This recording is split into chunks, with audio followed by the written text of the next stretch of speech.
Earth's counterattack leaves aliens in shock. The Empire falls in 14 minutes. Humanity had always thought of itself as small in the universe. People looked at the stars and dreamed, but they never expected anyone to notice them. Earth was a blue planet, spinning quietly in its orbit around the yellow sun. Life went on as usual, with cities busy and oceans moving under the sun. People worked, played, and built machines, but they did not know how close the galaxy's eyes were watching. Captain Daniel Brooks stood on the bridge of the orbiting space station Sentinel. The station was old by human standards, but it had been upgraded many times. Its radar screens flickered with soft green light. Daniel rubbed his eyes and looked at the main monitor. "Another blip," he said quietly. Lieutenant Maya Ross, sitting beside him, leaned forward. "What is it?" she asked. "I don't know yet," Daniel said, "but it's moving fast, and it's not one of ours." Maya's hands flew over the controls. "Can we identify it?" Daniel shook his head. "No." "It's shielding itself from our scans, but it's huge." "Bigger than anything we've built." Outside the station, the stars looked calm. The moon glowed faintly, and the earth below seemed peaceful. No one on the planet could guess what was about to happen. For humans, the galaxy had always seemed far away. They were busy with their own lives. Cities were growing, people were fighting small wars, and governments argued about trade and borders. But the Dravak Empire, a powerful alien civilization, had been watching quietly. Admiral Krell of the Dravak Empire looked down at the holographic map of the Earth system. The Dravak ships moved in perfect formation, their metallic hulls glinting under the light of distant stars. "It is strange," Krell said. His voice was calm, almost cold. "This planet should surrender. It is small, primitive, and weak. Why do we still see resistance?" Lieutenant Jar, his aide, clicked on the display. "Scans show minimal military activity, my lord. Civilian ships only. The humans seem unaware of our arrival. They are not afraid. That is unusual. Most species beg for mercy even when they know they will lose. Prepare the demand for surrender. I want them to understand who controls the galaxy." Back on Earth, Daniel Brooks and his team were still watching the mysterious blips. Radar readings were confusing. Ships appeared and disappeared, moving faster than human technology should allow. "Maya," Daniel said, "we might be looking at our first real contact with aliens." Maya laughed nervously. "Or a hallucination. Maybe we're all tired." Engineer Lucas Morrow joined them, holding a tablet filled with technical diagrams. "I don't think it's a hallucination. Look at these energy readings. This is not something natural. It's a ship. Multiple ships.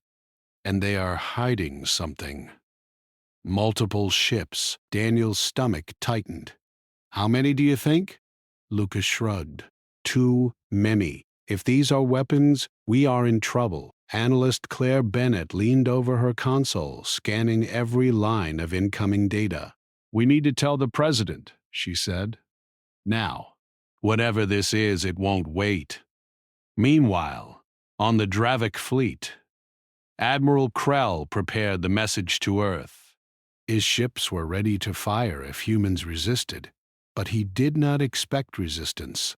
Most species surrendered immediately when faced with the power of the Dravak Empire. Krell assumed this planet would be no different. "Transmit the surrender message," Krell commanded. His voice was sharp. "Make it clear. Any resistance will be crushed. They have no chance." A wave of communication signals flashed toward Earth. On the Sentinel station, Daniel and his team received it.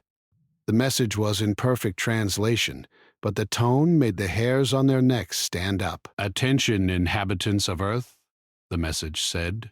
You are now under the control of the Dravak Empire. Surrender immediately or be destroyed. Resistance is futile. You are a small, weak species in a galaxy ruled by stronger forces. Comply, and you may survive." The bridge was silent for a moment. Then Daniel spoke, his voice steady but firm. "They think they're stronger than us." Maya frowned.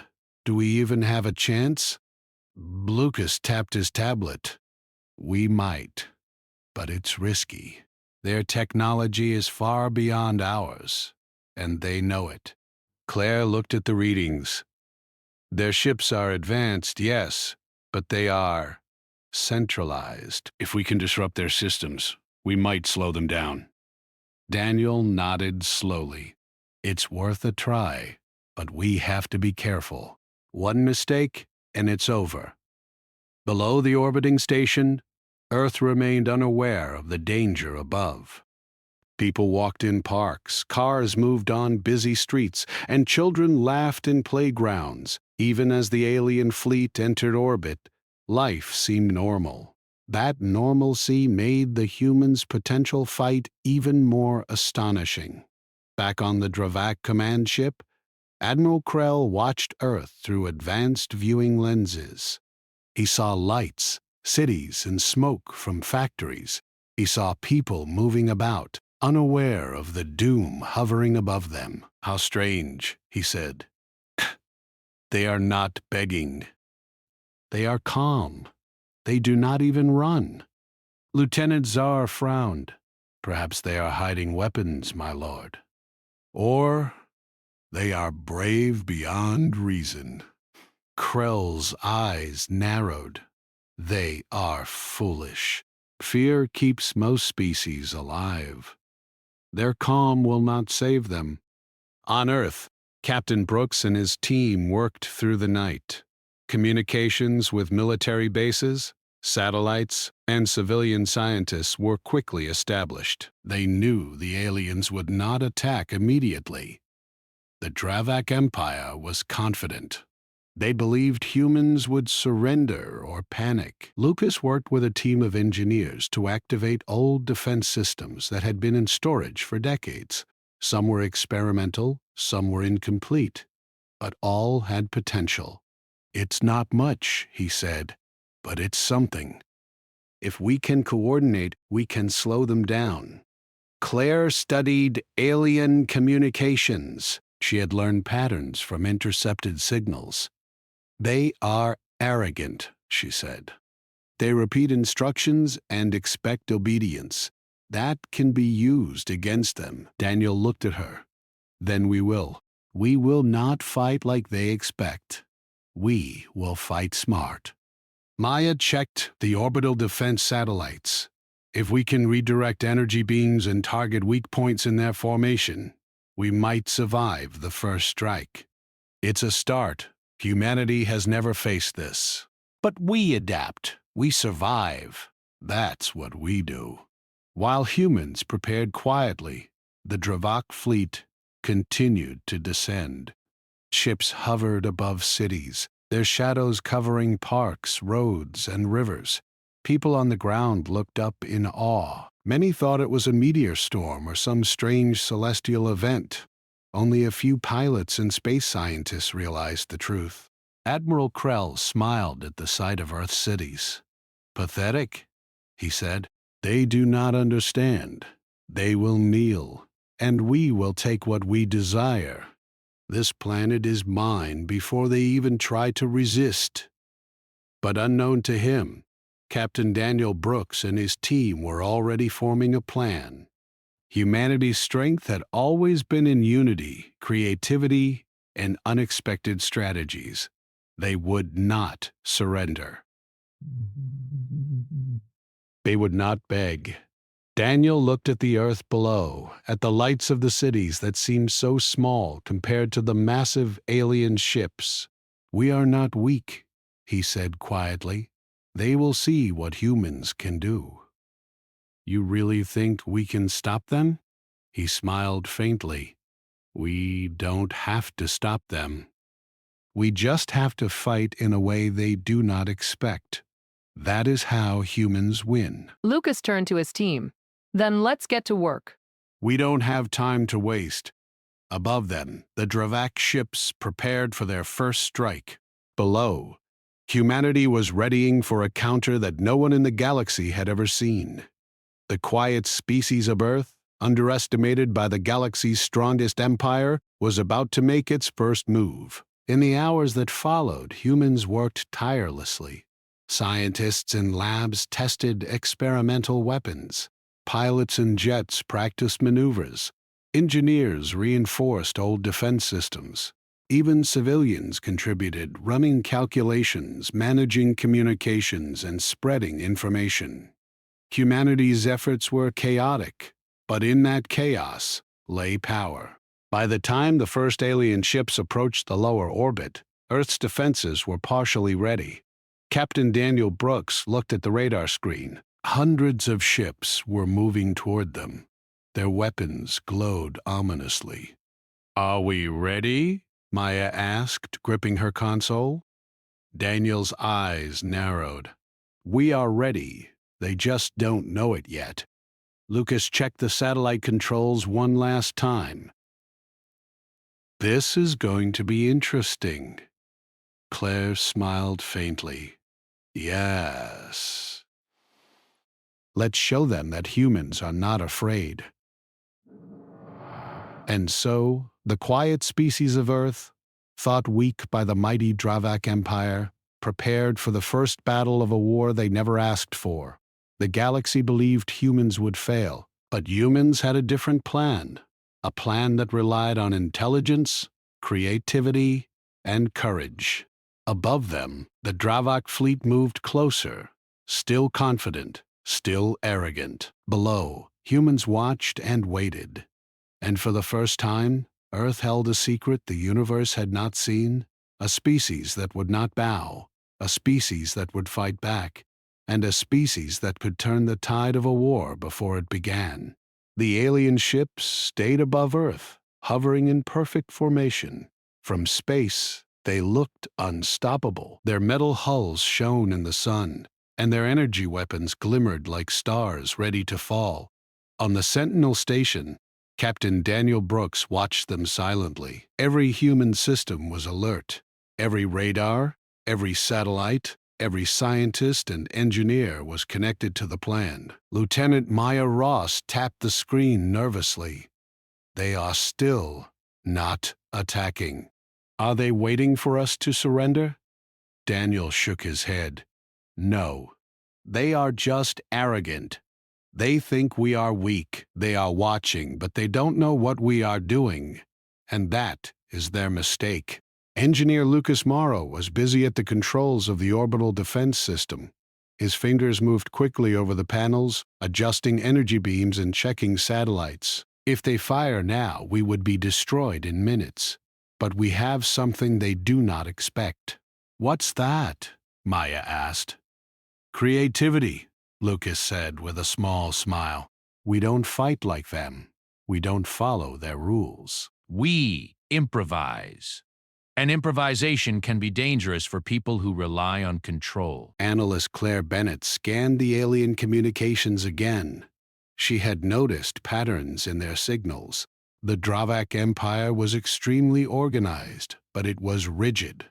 Every order came from the top.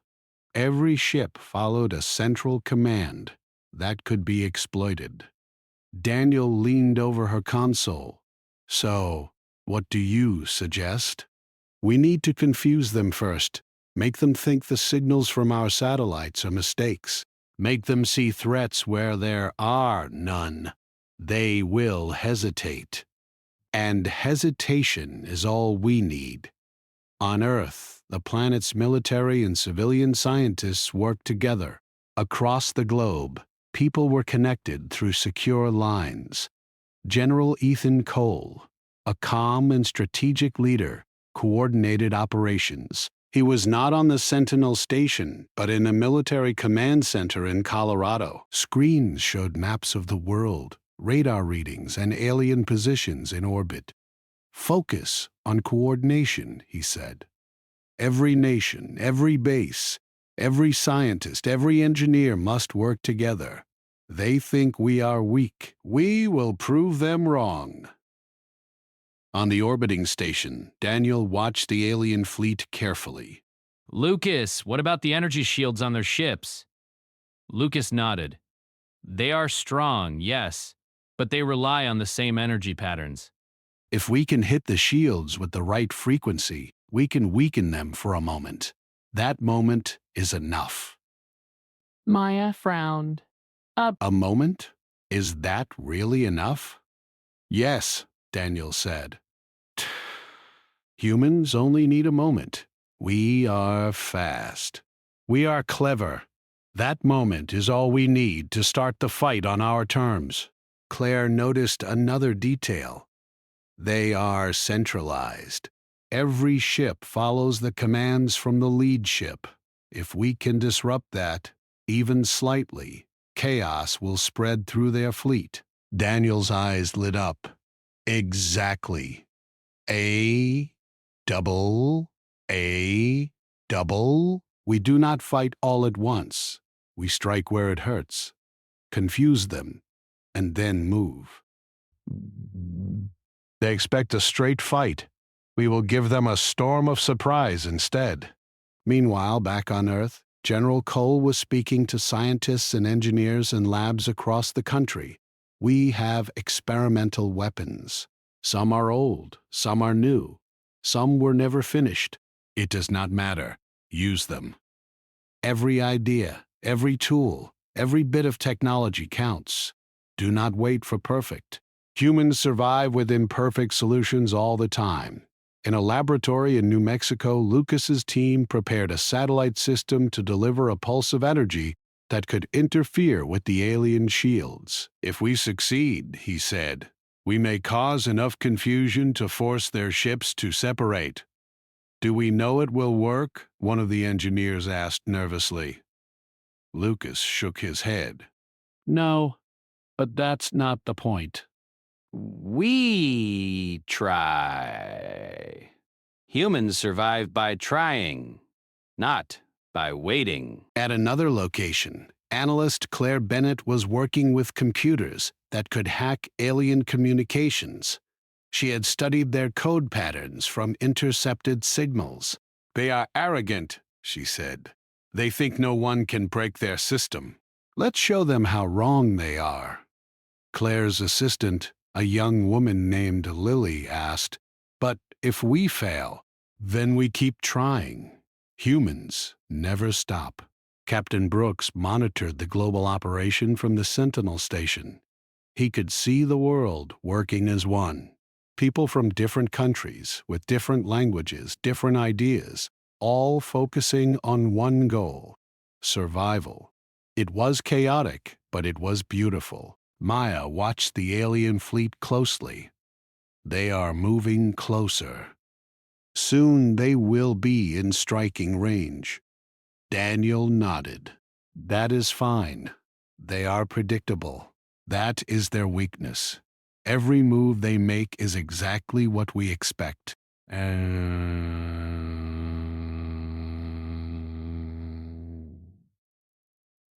In orbit, Lucas prepared the first strike. Small satellites, hidden in plain view, were loaded with experimental devices that could emit pulses to interfere with alien systems. This is our opening, he said. If it works, they will panic. Claire monitored the alien communication signals in real time. Their fleet is too big for them to respond quickly. If we hit the right ships first, the others will hesitate. Hesitation can turn into chaos. Daniel watched the monitors and felt a strange calm.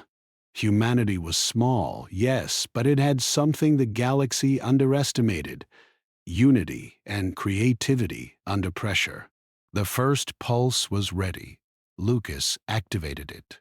The satellites emitted a wave of energy aimed at the lead alien ship. The Dravak fleet reacted almost immediately. A wave of confusion spread through the formation. Some ships turned slightly, others slowed, unsure what had happened. Admiral Krell on the lead ship watched the instruments with disbelief. "What is happening?" he demanded. "All systems are stable. Why is my fleet not responding correctly?" "The humans, they are doing something. We cannot track it fully." Krell's hands tightened on the console. "They are weak. This cannot happen. Target the source. Destroy it." Daniel and his team watched the chaos unfold. It was exactly what they had hoped for. "They don't know what hit them," Daniel said. Maya grinned.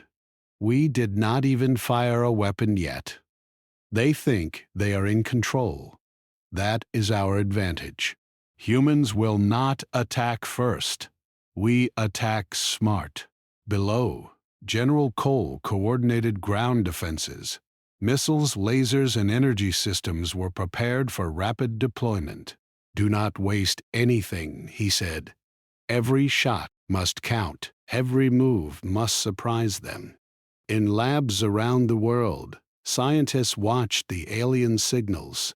Every unexpected reaction from the aliens was carefully studied. Every flaw was noted.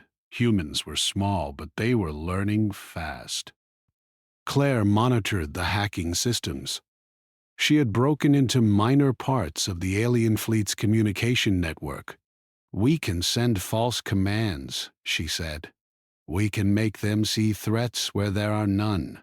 They will turn on each other as—" Daniel leaned back in his chair. "This is good. Very good. Keep it going." They cannot win if they are confused. On the alien fleet, Admiral Krell began to lose patience. "Bring all ships into attack formation," he barked. "We will destroy them in one strike." "My lord, the fleet, some ships are not responding properly. Systems are showing anomalies. Perhaps the humans are interfering." Carol's eyes narrowed. "Impossible. Focus all power on the planet. Do not allow this small species to challenge me." Meanwhile, humans continued to prepare. Lucas's satellites were still active. Claire sent false signals into the alien network, making some ships turn away from the main fleet. Pilots and fighter jets practiced rapid maneuvers ready to intercept smaller alien craft. On the Sentinel station, Daniel looked at the data streaming in. The alien fleet was still powerful, but it was no longer perfect. It was no longer an unstoppable force. For the first time, humans could imagine victory. Maya tapped her console. "They are getting nervous. Look at the signals. They are slowing down." Lucas nodded. "Good." "That is all we need. Just a little hesitation." Daniel looked at Earth below, at the cities glowing under the alien fleet. "We fight smart," he said quietly. "We fight fast. And we fight together. This planet is not theirs. Not yet." Claire smiled. "Then let's make sure it never will be." Over the next hours, humans worked tirelessly. Every experiment, every calculation, every maneuver was part of a larger plan. The aliens were arrogant, powerful, and confident.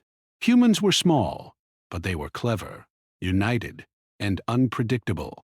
By the time the Drawback fleet began preparing its first direct attack, Earth was ready, not to surrender, not to beg, but to fight back in a way no one in the galaxy expected. Captain Brooks looked at his team. "Everything is in place.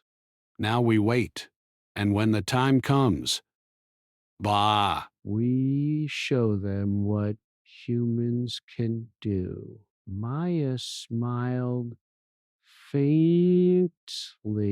"It's strange. I thought we were weak, but I think we are stronger than they know." Daniel nodded.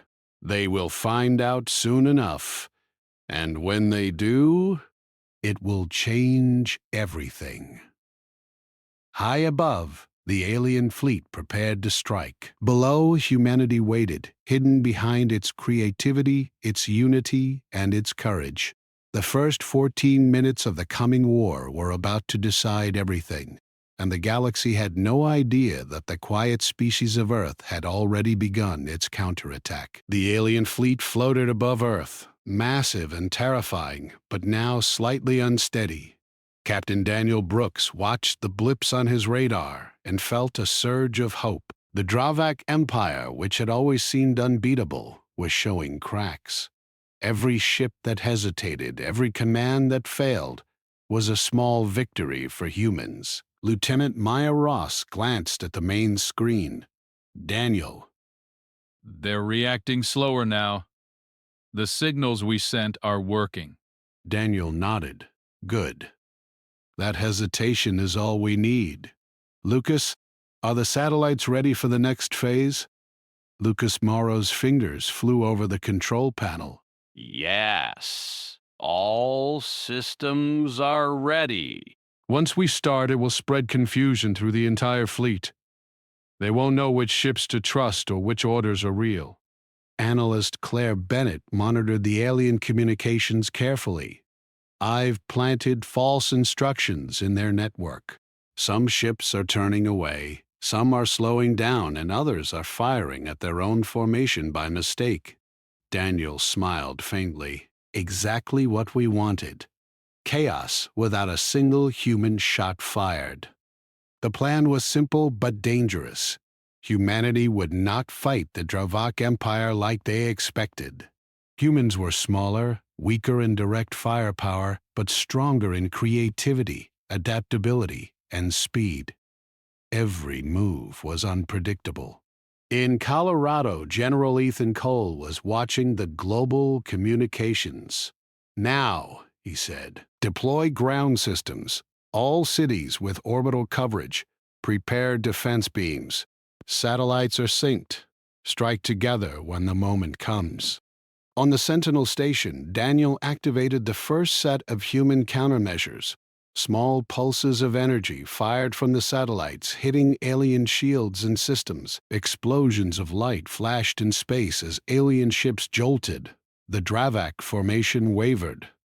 Some ships collided, others turned away, confused. Admiral Krell on the lead ship slammed his fist on the console. What is this? Why are my ships malfunctioning? Lieutenant Czar looked worried. My lord, the humans, they are doing something. We cannot track it completely. Our systems are failing. Krell's face hardened. Impossible. This planet is weak. They cannot resist. Destroy the sources. Burn everything. Do not let a single human survive. But the humans were already one step ahead. Lucas's satellites emitted another pulse, this time targeting the energy weapons of the lead alien ships. The weapons overloaded, sending bursts of light into nearby vessels. Some alien ships fired at each other by mistake. Others floated in space, frozen, unable to respond. Maya's voice trembled slightly with excitement. It's working! They're turning on each other? Daniel's eyes never left the screens. Keep it steady. Timing is everything. We wait for the next opening. On Earth, General Cole ordered missile batteries and defense turrets to target alien ships that had slowed. Every launch was calculated, not to destroy everything at once, but to create more confusion. Explosions in space sent shockwaves through the alien fleet. Claire monitored the network hacks in real time. Their communications are collapsing. Ships are ignoring orders, firing randomly, retreating, and sometimes just floating uselessly. They've never experienced anything like this. Back on the Sentinel station, Daniel turned to his team. This is the moment. Every human system working together, ground, orbital, and cyber, is overwhelming them. They don't understand what we're doing. That's our strength. Lucas pressed a button, activating experimental satellites. Tiny projectiles and energy pulses hit alien engines, causing more ships to lose control. Some vessels spun uncontrollably. Others drifted too close to each other and collided. Maya watched a massive alien cruiser jolt violently. It's spinning out of control. Look at that. Daniel smiled. Perfect. Keep it going. Humans are fast thinkers. We do not follow rules. We adapt. And they cannot predict us. Meanwhile, on the ground, General Cole coordinated additional strikes. Airplanes and space-capable fighter jets launched toward the lower alien ships. Each move was synchronized with the confusion in orbit. Aliens tried to target humans, but most shots missed or hit their own ships. Admiral Krell's face turned red with anger. "Focus all firepower on that station," he shouted. "Destroy it." "Show them our power." Lieutenant Tsar hesitated. "My lord, our targeting systems are failing. They are not responding properly. Some ships cannot even fire." Krell slammed his hand again. Humans are small, weak. How can they? Daniel watched the lead alien ship jolt violently as one of the experimental pulses hit it directly. Systems went offline for a few seconds. Enough for smaller human ships to strike. A human fighter launched from the Sentinel station, hitting an exposed alien control center. Lights flashed, alarms rang in the alien vessel. Maya cheered quietly. Lucas leaned back, satisfied. "I love it." They expected fear. They expected surrender. We gave them chaos instead.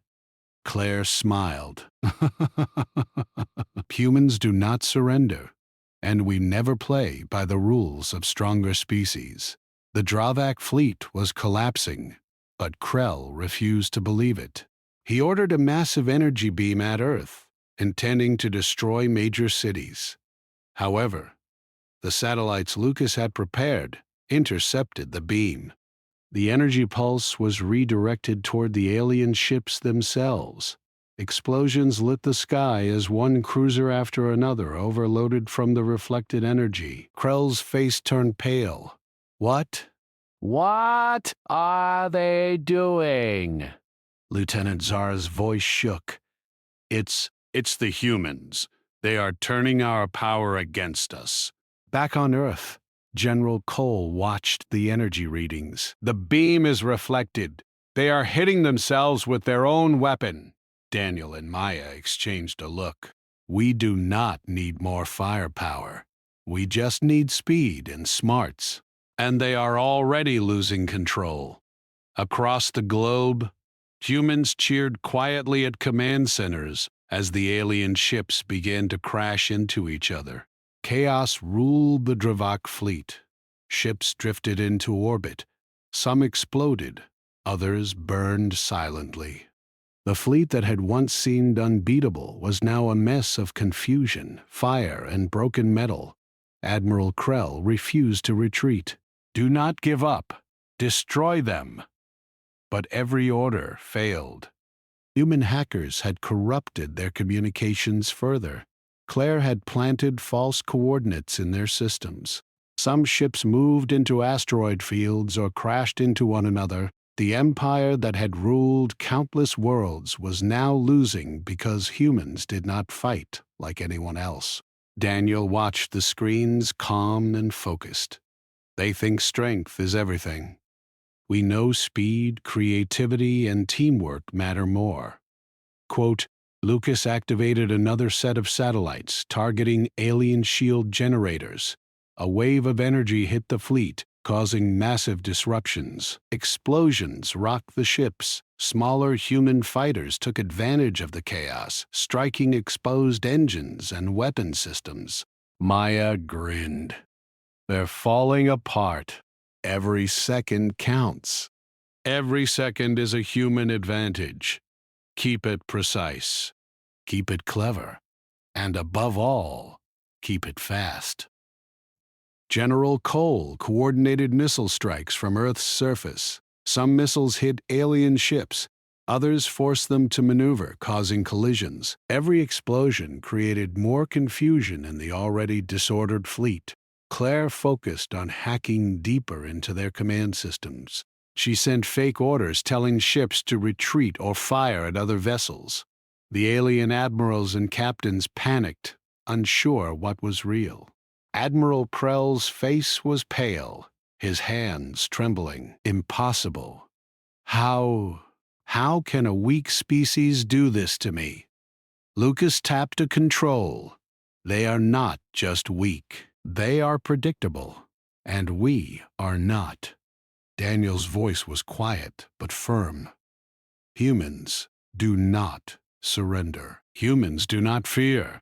And humans fight smarter than anyone expects. In orbit, the alien fleet began to break apart. Some ships drifted aimlessly, others collided violently, and many were destroyed completely. The powerful empire that had ruled countless worlds was falling apart in less than 15 minutes. Maya watched the last group of alien ships trying to regroup. "Daniel, they're trying to flee!" Daniel shook his head. "It's too late. We've already won. We didn't destroy them with brute force. We destroyed them with speed, intelligence, and teamwork." Claire smiled. "They underestimated us. That is their mistake. Humans never give up and they never fight like everyone expects." General Cole spoke to the world. "Today, humanity has shown the galaxy that Earth is not weak. We are strong. We are clever. And we will survive." Daniel looked at the screens showing the wreckage of the Dravak fleet. "It is over," he said quietly. "They will never forget this, and the galaxy will never see humans the same way again." Maya leaned back, exhausted but smiling. "We did it. We really did it." Lucas laughed quietly. "I think they are going to be talking about these 14 minutes for a long time." "Yes, and we have only begun to show what humans can do when pushed to the edge." Above, the alien empire's power had collapsed. Ships burned in orbit, some drifting toward the planet, others falling into space. Admiral Krell, defeated and shocked, had no choice but to retreat. The Dravak Empire, once feared across the galaxy, had been humbled by a species they thought weak and insignificant. On Earth, people watched the skies, unaware of the full scale of the victory. Cities glowed under the stars, and humanity had survived its first real contact with the galaxy. Captain Daniel Brooks, Lieutenant Maya Ross, Lucas Morrow, and Claire Bennett quietly celebrated. They knew the fight was over, but they also knew the galaxy had changed. Daniel looked out at Earth below. "We are no longer just a small species. The universe will remember humans now. And we will be ready for whatever comes next." The alien fleet was gone. Fires still burned in orbit, pieces of metal drifting silently through the void. Captain Daniel Brooks watched the destruction calmly, though his heart still raced. The Dravak Empire, which had terrified countless worlds, was now broken. The galaxy had just witnessed something unexpected. Humanity had fought back and won. Lieutenant Maya Ross rubbed her eyes. "I can't believe it. All of it. Just 14 minutes. Daniel shook his head slowly. "They thought we would surrender. They thought we would beg. They underestimated us. That is why we won. They never saw it coming." Ha ha ha ha ha ha. Engineer Lucas Morrow leaned back in his chair, exhausted but smiling. "I still can't believe we actually did it. Every single system worked perfectly. Every plan, every experiment, every strike. It all came together." Analyst Claire Bennett checked the last communications from the Dravak fleet. Their network is gone. Their ships are either destroyed or fleeing. The Empire is finished. They'll need months, maybe years, to rebuild. Daniel nodded. The galaxy has just learned a lesson. Humans are not weak. Humans are unpredictable, smart, and fast. They may be small, but we survive when no one expects us to. On Earth, news of the alien defeat spread slowly at first. Most people did not understand what had happened in orbit. Satellites were damaged, communications were down in some areas, but gradually the world realized the truth. Humanity had faced the most powerful empire it had ever seen and survived without surrendering. General Ethan Cole addressed the global command centers. Today, we did not just defend Earth. We proved that humanity cannot be ignored. The galaxy may have thought we were weak, but they now know the truth. We are strong, united, and clever. We survived, and we can fight again if we must. In New York, cities lit up with celebration. People cheered in the streets, waving flags, hugging strangers, and marveling at the sky. They did not see the wreckage above, but they felt the pride of survival. Humanity had endured something unimaginable and lived to tell the story. Daniel and his team prepared for what came next. Even though the Dravak Empire had retreated, the galaxy would be watching closely. Every alien race, every empire, every advanced species would now rethink their assumptions about Earth. Lucas looked out at the blue planet below. Do you think they'll try again? Daniel shook his head. Perhaps, but they will think twice. Every empire in the galaxy will remember this. 14 minutes was all it took to show that humans are not to be underestimated. Maya smiled faintly. Do you think the galaxy is ready for us? The galaxy does not decide that. Humans decide for themselves. We survived, and that is enough for now. But we have to be ready. Always ready. The aliens are stunned. Entire worlds under the Dravak Empire will hear of this defeat. Rebellion is likely. The galaxy is changing. Daniel nodded. Exactly. And we can choose how we respond. We do not attack first. We do not seek domination. We fight when we must, and we fight smart. That is how humans survive. Admiral Krell, on the surviving alien ship, looked at the remains of his fleet in disbelief. He could not understand how a small planet of humans had defeated the Empire in less than 15 minutes. This is impossible, he muttered. They were weak, but somehow stronger than any species I have ever faced. Ooh. Lieutenant Tsar looked at him quietly. It seems. They are more than we expected. We may have underestimated them. Krell clenched his hands. No. We will recover. We must. But never forget, this species is dangerous. Too clever, too fast. Never again will we underestimate them. Back on Earth, humanity began to repair its systems. Satellites were realigned, communication networks restored, and orbital stations repaired. The world had faced the impossible and won, but life did not stop. People returned to their jobs, schools, and families. Yet, there was a new sense of pride and unity across the globe. Daniel stood on the Sentinel station, looking at Earth below.